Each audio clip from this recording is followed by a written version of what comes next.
चल शुरू हुई।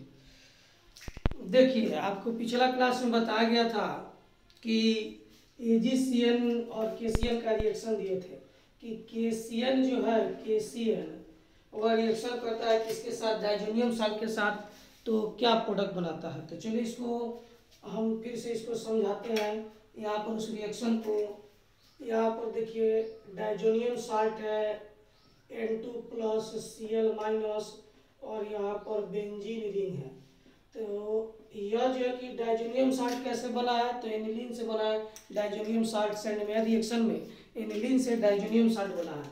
यदि इस डायजोनियम साल्ट का रिएक्शन हम लोग किससे कराते हैं, केसीएन के साथ कराते हैं, केसीएन के साथ, तो क्या बनता है, सबसे पहले यहाँ से N2 गैस जो है टूट कर बाहर निकल जाएगा। तो N2 गैस टूट कर यहाँ पर बाहर निकल गया। तो सवाल यह है कि N2 गैस टूट कर बाहर क्यों निकल रहा है, इसलिए कि इस पर प्लस चार्ज है या अनस्टेबल होता है, यहाँ से बॉन्ड टूटता है और N2 गैस टूट करके बाहर निकल जाता है। और यहाँ पर देखिए K पर प्लस और Cl पर माइनस, तो क्या बाहर निकल जाता है, KCl बाहर निकल जाता है। क्या बाहर निकल गया, KCl बाहर निकल गया। तो बचा क्या, बेंजीन बचा और साइनाइड बचा। तो साइनाइड जो है बेंजीन रिंग के ऊपर जाके जुड़ जाता है और कौन सा कंपाउंड बन जाता है, साइनोबेंजीन बन जाता है। कौन सा कंपाउंड बन गया, साइनोबेंजीन, CYANO, साइनोबेंजीन का निर्माण हो गया। तो यह बन गया। लेकिन यदि हम लोग डायजोनियम साल्ट का रिएक्शन, डायजोनियम साल्ट N2+Cl- और बेंजीन रिंग, इसका रिएक्शन यदि हम लोग AgCN के साथ कराते हैं, AgCN के साथ, तो क्या प्रोडक्ट बनेगा। इस क्वेश्चन को जेईई मेंस में पूछा जा चुका है। तो क्या प्रोडक्ट बनेगा, तो यहाँ पर देखेंगे कि इसमें क्या प्रोडक्ट बनेगा। तो सबसे पहले डायजोनियम साल्ट जब भी रिएक्शन करता है तो सबसे पहले क्या होता है कि आपको N2 गैस टूट कर बाहर निकलता है। यहाँ से N2 गैस टूट कर इसमें भी बाहर निकलेगा। तो चलिए इसको हम लिख दिए N2 गैस। यहाँ से N2 गैस टूट कर बाहर निकल गया। अब आप देखेंगे यहाँ पर Ag+ और Cl- क्या बन गया, AgCl बन गया। तो बचा क्या, तो यहाँ भी साइनाइड और बेंजीन बचा। तो यहाँ पर साइनोबेंजीन नहीं बनकर आइसोसाइनोबेंजीन बन जाता है। कौन सा कंपाउंड बनता है, आइसोसाइनोबेंजीन, आइसोसाइनोबेंजीन का निर्माण हो जाता है। यही क्वेश्चन आपको जेईई मेंस में पूछा गया है। कहाँ पूछा गया है, तो जी मेंस में पूछा गया है कि डायजोनियम साल्ट का रिएक्शन AgCN से कराते हैं तो आइसोसाइनाइड क्यों बनता है। तो यही आपको हमको आज बताना है। तो यह ध्यान दीजिएगा, यहाँ पर KCl के साथ साइनोबेंजीन और AgCN के साथ आइसोसाइनोबेंजीन क्यों बनता है, यही हमको बताना है। तो ऐसा इसलिए कि यह आयनिक कंपाउंड होता है। आयनिक कंपाउंड, कौन सा कंपाउंड होता है, आयनिक कंपाउंड। और आयनिक कंपाउंड जैसे ही पानी में डाला जाता है तो यह टूट जाता है दो भाग में, K+ और Cl- में टूट जाता है। तो यह जो कार्बन यहाँ से टूटता है तो बेंजीन रिंग में यहाँ जो कार्बन है इन दोनों के बीच बॉन्ड बन जाता है। किसके किसके बीच बॉन्ड बनता है, कार्बन और कार्बन के बीच बॉन्ड बनता है। यह बॉन्ड काफी स्टेबल होता है। लेकिन यहाँ पर AgCN यह आयनिक कंपाउंड है, यह कोवैलेंट कंपाउंड है। कोवैलेंट कंपाउंड है। कैसा कंपाउंड है, कोवैलेंट कंपाउंड है। तो जब इसको पानी में डाला जाता है या इसका सॉल्यूशन तैयार किया जाता है तो यह प्लस माइनस में नहीं टूटता है। तो इसमें होता क्या है कि नाइट्रोजन जाकर बेंजीन रिंग के कार्बन से बॉन्ड बना लेता है, उसके बाद यहाँ से Ag निकल कर Cl के साथ बॉन्ड बना लेता है।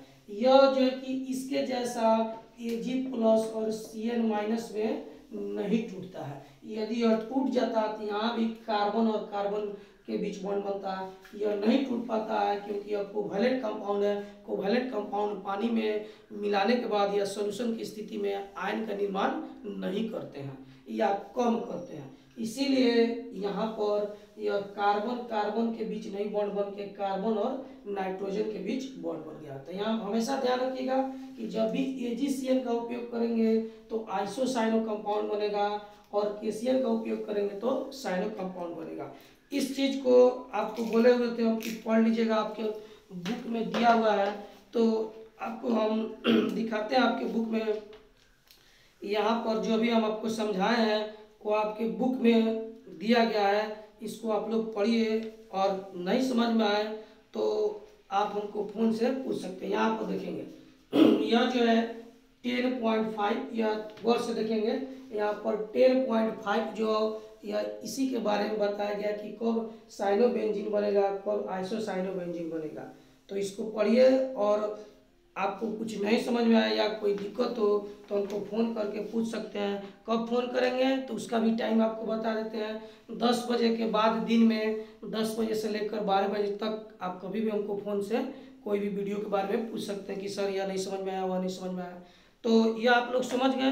अब आज हम लोग शुरू करते हैं एक नया रिएक्शन, मार्कोनिक रिएक्शन। तो चलिए पहले हेडिंग देते हैं हम लोग, मार्कोनिक रिएक्शन। तो 1 मिनट।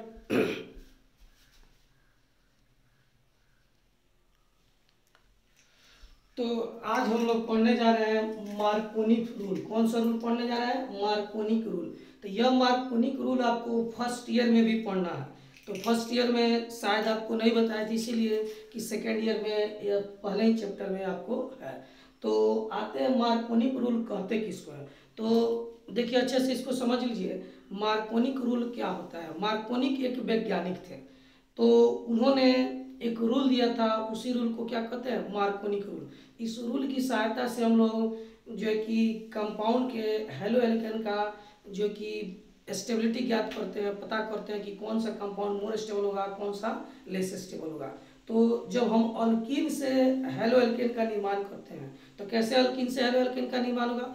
अल्कीन में HCl, HBr या HI को जोड़ा जाता है। तो जब जोड़ते हैं तो हेलो एल्केन का निर्माण होता है। तो उसमें दो तरह के प्रोडक्ट बनते हैं, एक मोर स्टेबल, एक लेस स्टेबल। तो कौन सा मोर स्टेबल होगा, कौन सा लेस स्टेबल होगा, उसी को यह मार्कोनिक रूल के सहायता से हम लोग प्राप्त कर सकते हैं कि कौन सा कंपाउंड मोर स्टेबल होगा, कौन सा लेस स्टेबल होगा। एक चीज और आपको बता दें कि जितना आपके बुक में नेम रिएक्शन है, नेम रिएक्शन का मतलब वैज्ञानिक के नाम से जो भी रिएक्शन जाना जाता है उस रिएक्शन को क्या कहते हैं? नेम रिएक्शन कहते हैं।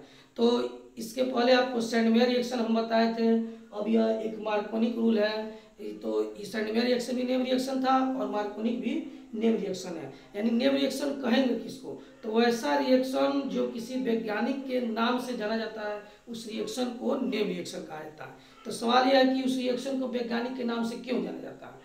इसलिए कि उस रिएक्शन के बारे में उन्हीं वैज्ञानिक के द्वारा बताया गया था, इसीलिए उनके नाम को सम्मान देने के लिए उनके नाम पर यह रिएक्शन रख दिया गया, नेम रिएक्शन। तो ऑर्गेनिक में दो तरह के आपको रिएक्शन मिलेंगे, एक नेम रिएक्शन और एक जनरल रिएक्शन। जनरल रिएक्शन किसको कहते हैं? जिसका कोई नाम नहीं होता है, सिंपल हम लोग रिएक्शन लिख दिया, प्रोडक्ट बना दिए। जैसे कि आपको यहाँ पर आके हम लोग यहाँ पर लिख दिए KOH और यहाँ पर HCl, इसका रिएक्शन कराते हैं तो HOH बाहर निकलेगा और HOH बाहर निकल जाएगा और KCl प्राप्त हो जाएगा। तो इस रिएक्शन का कोई नाम नहीं है, तो यह नेम रिएक्शन नहीं है।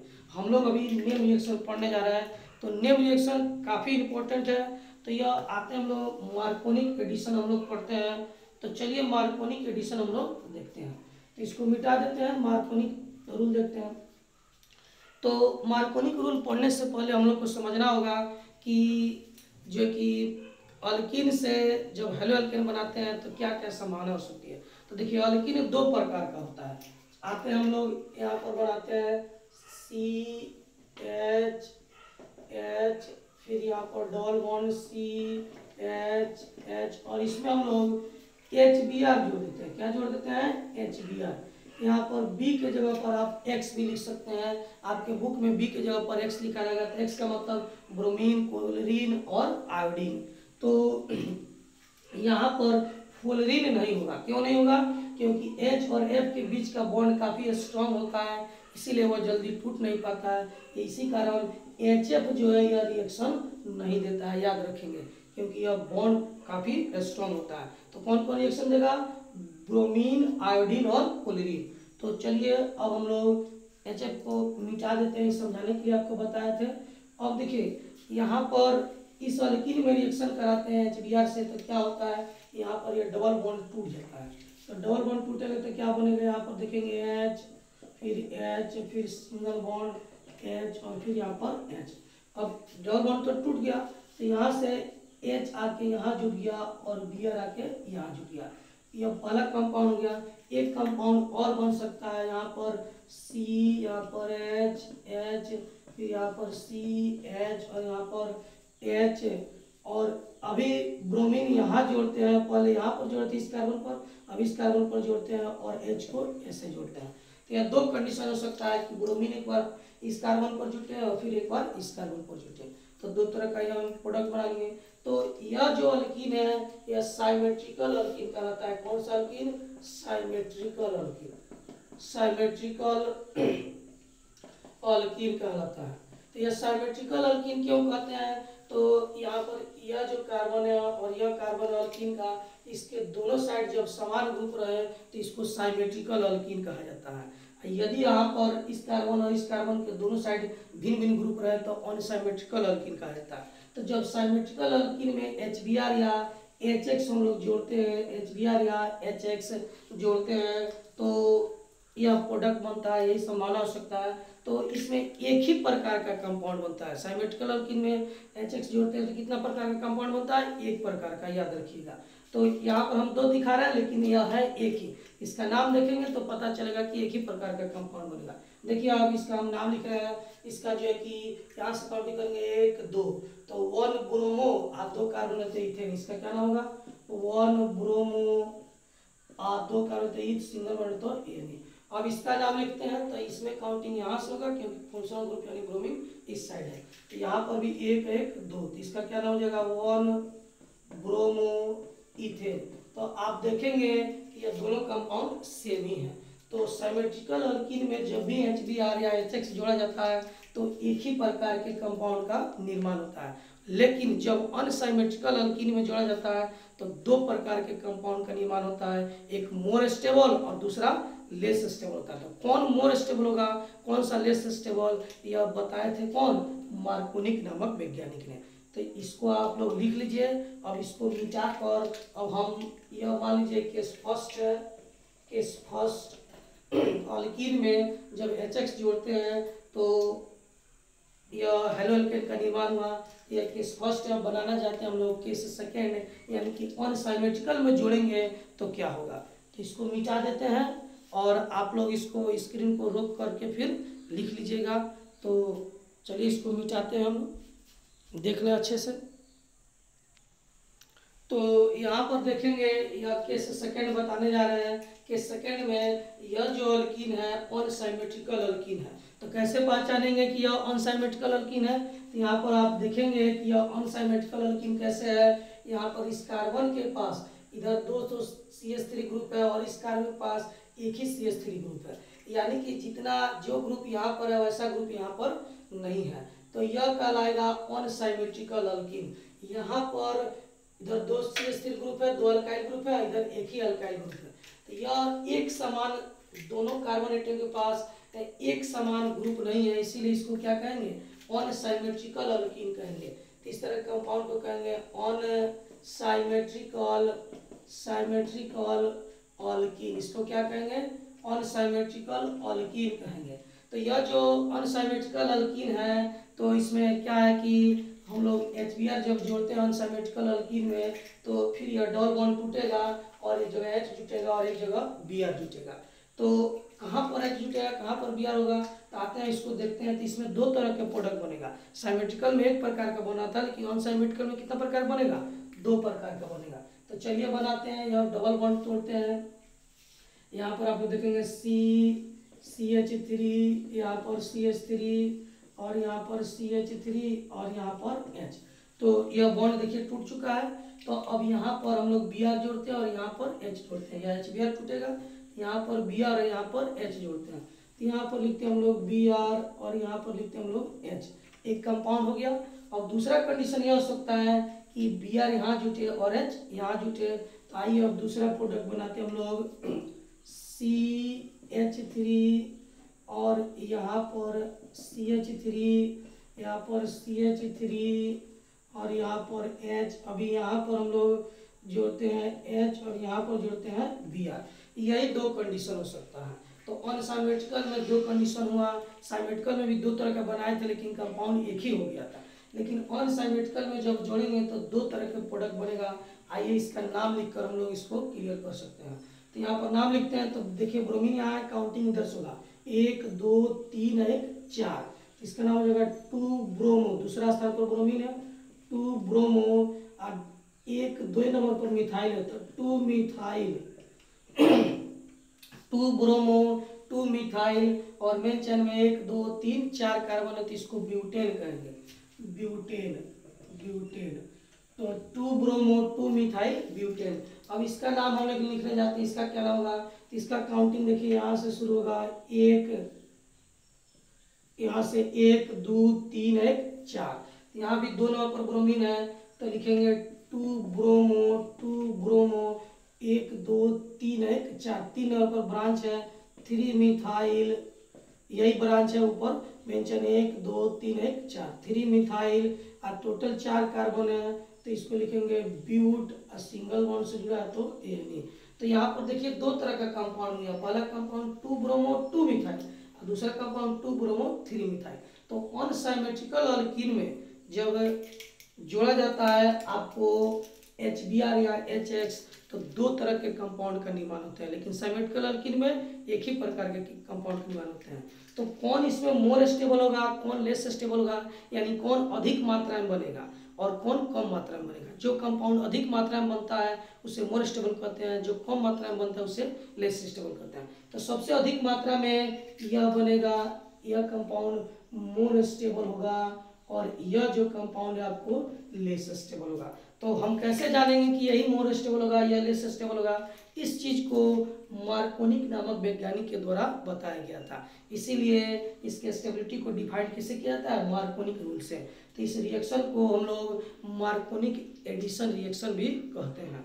तो इसमें मोर स्टेबल कौन हुआ, तो मार्कोनिक का कहना है कि यदि हैलोजन, ध्यान देंगे यदि हैलोजन यानी कि यहाँ पर Br है, यदि हैलोजन अनसिमेट्रिकल अल्कीन में उस कार्बन एटम से जुटे जिसके पास अल्काइल ग्रुप अधिक हो, जैसे यहाँ पर इसका पास 2 अल्काइल ग्रुप है और इसका पास 1 अल्काइल ग्रुप है, तो यदि हैलोजन उस अल्कीन के उस कार्बन से जुड़े जहाँ अल्काइल ग्रुप अधिक हो तो वह मोर स्टेबल प्रोडक्ट बनाएगा, और जहाँ अल्काइल ग्रुप कम हो वहाँ पर हैलोजन जुटे तो वह लेस स्टेबल प्रोडक्ट बनाएगा। तो आप देख रहे हैं कि ब्रोमीन यहाँ जुटा है इस कार्बन के पास, या इसके पास अल्काइल ग्रुप अधिक है इसीलिए मोर स्टेबल हो गया है, और इस कार्बन के पास अल्काइल ग्रुप देखिए यहाँ पर कम है, तो यदि इस कार्बन पर जुड़ता है ब्रोमीन यहाँ पर तो यहाँ पर देखिए यह लेस स्टेबल प्रोडक्ट हो गया है।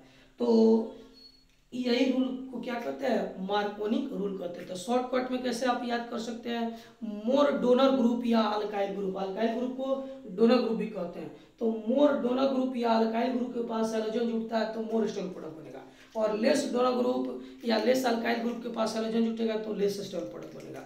तो हम लोग शॉर्टकट में इसको लिख सकते हैं, मोर अल्काइल और डोनर अल्काइल ग्रुप को डोनर ग्रुप भी कहा जाता है, तो मोर स्टेबल प्रोडक्ट,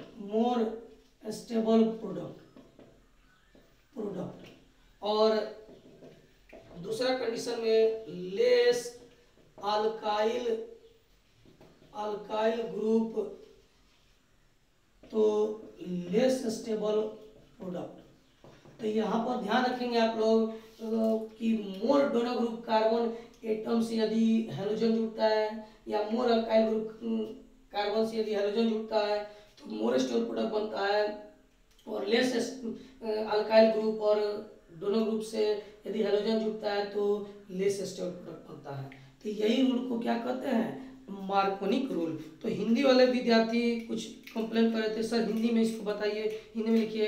तो देखिए केमिस्ट्री और मैथ ऐसा सब्जेक्ट है जो हिंदी में नहीं लिखा जा सकता। अब इसमें देखिए इसमें हिंदी आपको कैसे लिखा जा सकता है, अब यहाँ पर बता सकते हैं अनसिमेट्रिकल का मतलब होता है असममित, और सिमेट्रिकल का मतलब होता है सममित। अनसिमेट्रिकल का मतलब असमान अल्कीन और सिमेट्रिकल का मतलब क्या हुआ, समान अल्कीन। तो यह असमान अल्कीन में जोड़ा गया है, सिमेट्रिकल का मतलब समान अल्कीन। तो इसमें मार्कोनिक रूल को आप लोग लिख सकते हैं, क्या लिखेंगे मार्कोनिक रूल हम बोल देते हैं, आप उसको नोट कर लीजिए, और जो है कि या वीडियो को बार बार देख देख कर उसको लिख लीजिएगा।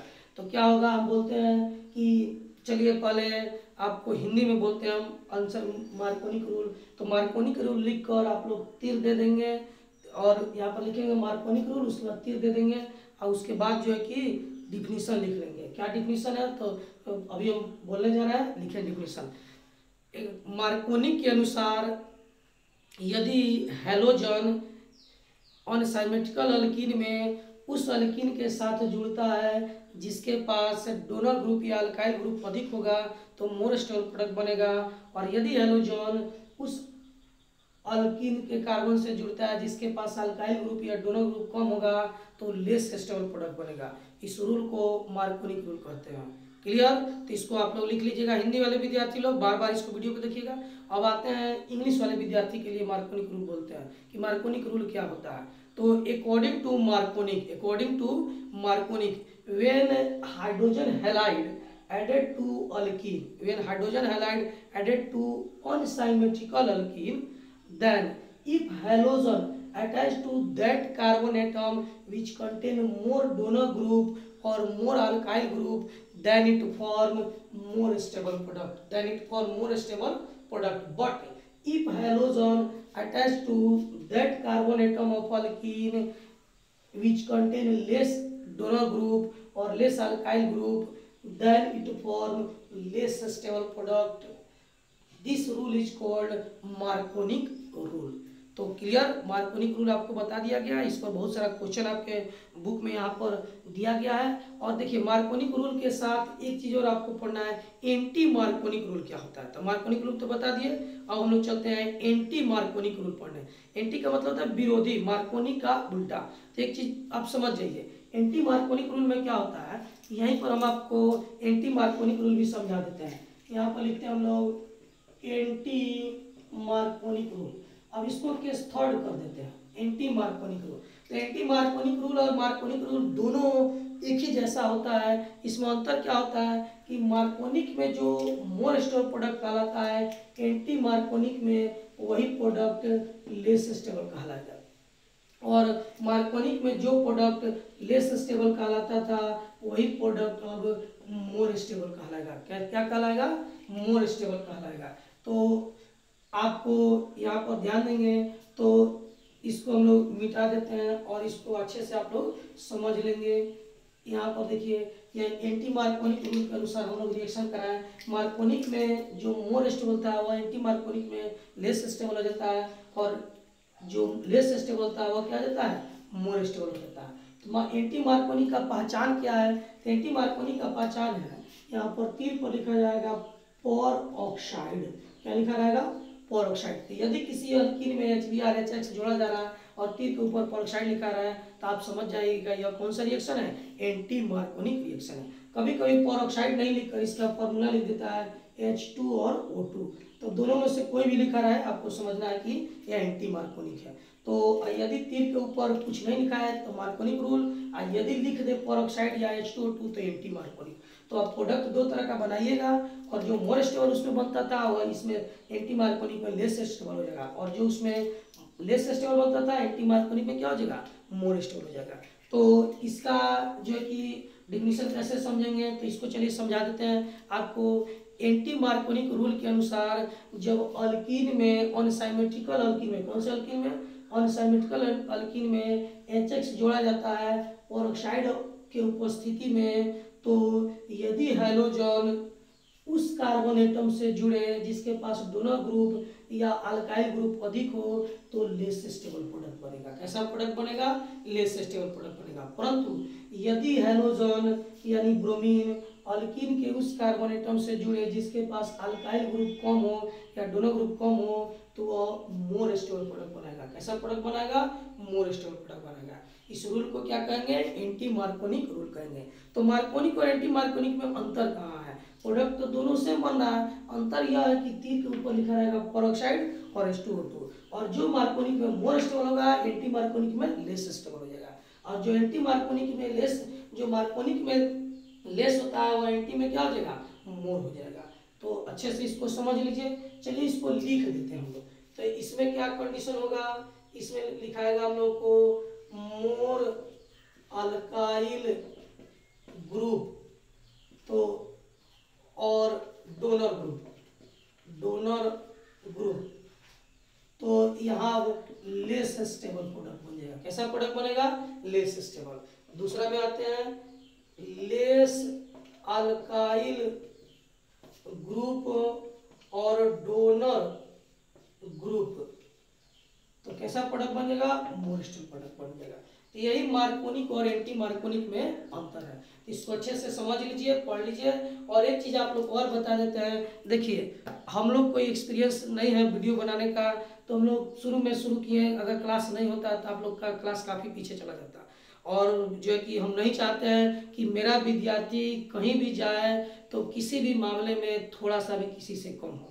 तो हम चाहते हैं कि अगर आपका बेइज्जती होगा तो मेरा बेइज्जती हो जाएगा, तो हम कभी नहीं चाहेंगे कि आपका बेइज्जती हो, इसीलिए हम यह आपको बना रहे हैं। तो ये तो जानते थे नहीं, तो जैसे जैसे विद्यार्थी लोग बताते गया, कमेंट करते गया कि सर आवाज़ में कमी है तो आवाज़ को सुधारें, फिर वीडियो का क्वालिटी अच्छा नहीं है तो वीडियो क्वालिटी से सुधारें। पहले पेन पर पढ़ा रहे थे और कॉपी पर पढ़ा रहे थे, फिर अब विद्यार्थी लोग का कमेंट आया कि सर ने बोर्ड पर बताइए, तो अब चलिए बोर्ड पर बता रहे हैं। जैसे जैसे आप लोग बताइएगा इसमें हम इम्प्रूवमेंट करते जाएंगे। कोई भी दिक्कत हो आप दिन में 10 बजे से लेकर 12 बजे के बीच में हमसे पूछ सकते हैं, सलाह दे सकते हैं कि सर ऐसा चेंजिंग कीजिए, ऐसा सुधारिए। हम बिल्कुल आपके साथ रहेंगे, आपके साथ चलेंगे, ताकि आप कहीं से भी किसी से भी 1 इंच भी पीछे नहीं रह पाए। और घबराइए नहीं, बेधड़क आप फ़ोन कर सकते हैं, मेरा नंबर तो आप लोग पास होगा ही, आप उससे फ़ोन करके और पूछ लीजिए कि सर यहाँ नहीं समझ में आया, यहाँ नहीं समझ में आया, हम निश्चित आपको बता देंगे। तो इसको पढ़िए। और आप लोगों को कुछ हम होमवर्क दे रहे हैं यहाँ पर। और हाँ एक चीज़ और बताइएगा, आज पहला बार बोर्ड पर पढ़ा रहे हैं, ये वीडियो आप लोगों को कैसा लगा और इसमें और क्या सुधार करना होगा ये हमको जरूर बताइएगा। अब आप लोग को एक होमवर्क यहाँ पर दिया जा रहा है, देखिए एनसीईआरटी का यह बुक है। इस बुक में आपको 10.4 में 3 क्वेश्चन यहाँ पर दिया गया है। तो यह तीनों क्वेश्चन को आप लोग को बनाना है। यहाँ पर पहला में एयर कंपाउंड है, दूसरा में यह और तीसरा में यह, इन सब में जोड़ना है। और एक चीज़ आपको फिर बता दे रहे हैं, यह आपको इस पर क्वेश्चन के रूप में पूछा जा सकता है। तो चलिए इसको आज पढ़ के आइए आप लोग। तो कल आप लोग से इस पर हम कुछ क्वेश्चन बनवाएंगे और आपसे क्वेश्चन पूछेंगे और देखेंगे आप लोग कितना समझे हुए हैं। और बताइएगा जरूर कि यह कैसा लगा और इसमें क्या क्या सुधार करने की आवश्यकता है हमको। तो अच्छे से लिख लीजिए, देख लीजिए और फिर हम आगे बढ़ते हैं।